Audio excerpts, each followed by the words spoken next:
E é interessante isso que o Dr. Jaci está falando, porque ele fez a palestra do PowerPoint explicando essas áreas do cérebro. Eu estava lá assim, atento, né, e tentando entender. E no outro dia, né, no café da manhã que nós tomamos, eu falei com o Dr. Jaci, ele estava falando sobre direita e esquerda, eu coloquei as minhas posições sobre a esquerda e tudo. E antes eu falei assim, eu sei que eu estou usando a parte baixa do meu cérebro, é alguma coisa que a gente tem que corrigir. Né? É muito difícil. Eu falei isso outro dia, Dr. Jaci, sobre... Eu estava conversando um pouco sobre filosofia, e eu sigo muito a filosofia estoica. Eu sempre gostei de filosofia estoica. Sou estoico? Claro que não. Claro que não. Mas a gente tenta aprender um pouco da filosofia estoica. Mas é uma ótima filosofia. Claro que é. E eu tento aprender um pouco. Não tem, ainda temos nossas paixões, a gente não luta contra ela, não as controla como a gente queria. Mas, e quando eu vi a sua palestra falando sobre isso, me abriu mais essa luzinha para aprender com elas, como o senhor bem expôs na sua palestra. Eu achei assim, daquele dia, eu falei um pouco sobre o senhor hoje, daquele dia a Fátima tinha falado muito bem do senhor, não conhecia o Roberto Stenck, conhecia o Jacé, já fala sobre o senhor já tem muito tempo. Eu falei assim, claro, vocês dois vocês vão conversar, vocês vão adorar. E naquele café da manhã nosso que eu tive, gente, sentei com o Dr. Jaci tomando café, e ele falando isso para mim, mesmo com todas as contradições, mesmo com toda a minha falta de conhecimento sobre vários assuntos, a paciência dele comigo, e me explicar isso, e é uma coisa que eu aprendi, ou seja, essa sua didática, essa sua maneira de ensinar as pessoas sem agressão, sem contato que você deve ter em todas as situações que são delicadas, eu adoro isso, é uma coisa que eu vou guardar o resto da minha vida. Esse nosso café da manhã, nós tivemos aquele dia, é uma coisa que eu vou guardar para o resto da vida, é uma coisa que você é eternamente grato, senhor. Mesmo discordando de alguns pontos, né, a gente sabe que ele discorda disso, mas é uma coisa que eu sempre vou ser grato. Como você tocou duas vezes nesse assunto, né, que para mim não é o fato de direita, esquerda, centro, deixa eu aclarar isso, tentar aclarar isso um pouquinho mais, até para as pessoas que estão nos ouvindo. Eu parto de uma tese que a maioria das pessoas são boas. Isso é até da filosofia, mas eu digo, eu tenho essa consciência. Sabe por quê, gente? Eu vejo uma criança nascer quase todo dia, eu sou obstetra, eu trago o mundo essa criança, eu abro as portas do céu para ela, estou com ela molhadinha nas minhas mãos, cordão umbilical ainda pulsando, ligada na mãe. Aquela criança, ela tem um cérebro completo, só falta fazer as conexões neurais para começar a ter tônus, crescer, desenvolver, falar, caminhar, enfim, é uma criança completa. Ela vai construir o cérebro dela de acordo com os relacionamentos que ela vai ter.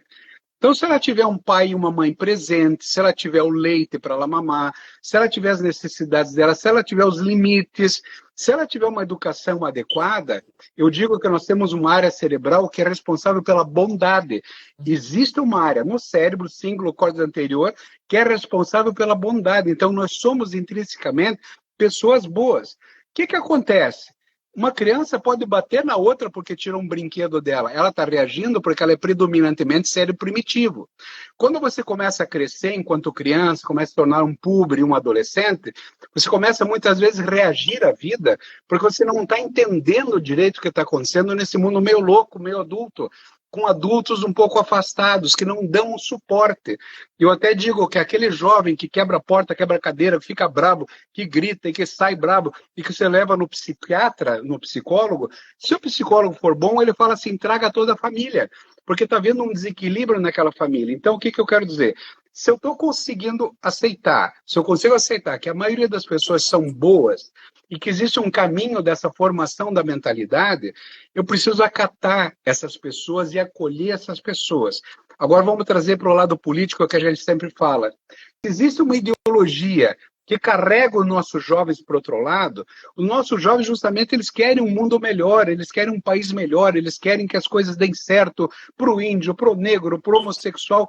Só que a esquerda, de uma forma manipuladora, consegue alterar essa narrativa e fazer com que esse jovem tenha raiva daquele que ele acha, passa a achar que trata mal esses grupos, essas minorias. Por exemplo, estou dando um exemplo.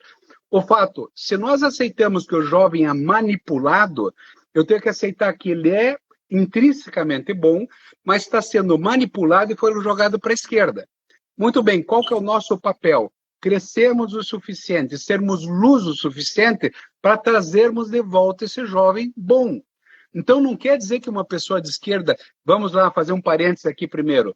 Existem psicopatas dos dois lados, dos 3, dos 4, dos 5 lados.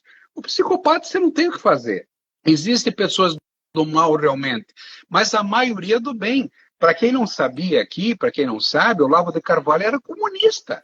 O Sim, Olavo de Carvalho, na juventude, é comunista. O outro, o Chico Anísio, para quem conheceu, os mais jovens, talvez tenham ouvido falar, talvez não tenham conhecido, era comunista. Então, há uma época na nossa vida que nós temos uma reatividade, um pensamento diferente. Depois, quando começa a amadurecer, você começa a perceber que a vida não é tão assim daquele jeito. Então, o mal aproveita dessa fragilidade emocional do jovem e se aproveita dele.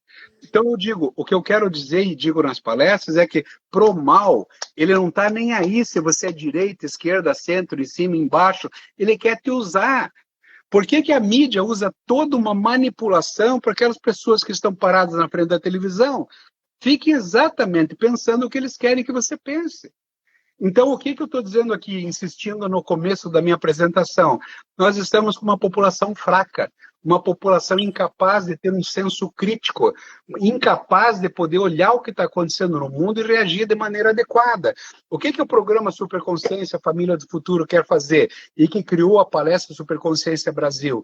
Levantar as pessoas cada vez mais, tornar a todos nós pessoas cada vez mais críticas, mais preparadas, mais adequadas para este mundo. Se nós, que somos a imensa maioria no mundo e no Brasil, eu não estou falando aqui quem votou em quem, mas o bem é a imensa maioria das pessoas. Se você ficar grande, olha o tamanho do mal. Eles vão mostrar exatamente o tamanho que eles têm. Só que o mal é tão pequeno, mas é barulhento para dedéu. exato. O mal sabe fazer barulho e nós não. Falam assim, mas onde é que se estava durante todos esses anos, enquanto o mal estava ardilosamente nas escolas, nas universidades, infiltrando nas associações, em todos os lugares? Eu estava trabalhando no hospital, salvando mães, salvando nenês. Eu fiz gestação de alto risco na Espanha. Quer dizer, passei minha vida inteira médica dentro de um hospital, tratando gente para que eles não morressem. E o mundo ia acontecendo ao lado. O empresário estava lá cuidando da empresa dele, o professor da escola. Enfim, as pessoas estavam trabalhando enquanto o mal vem trabalhando a humanidade há mais de 170 anos. No Brasil, uns 50 anos. E eu tenho dito para as pessoas que nós podemos, sim, reverter esse processo em 15 anos.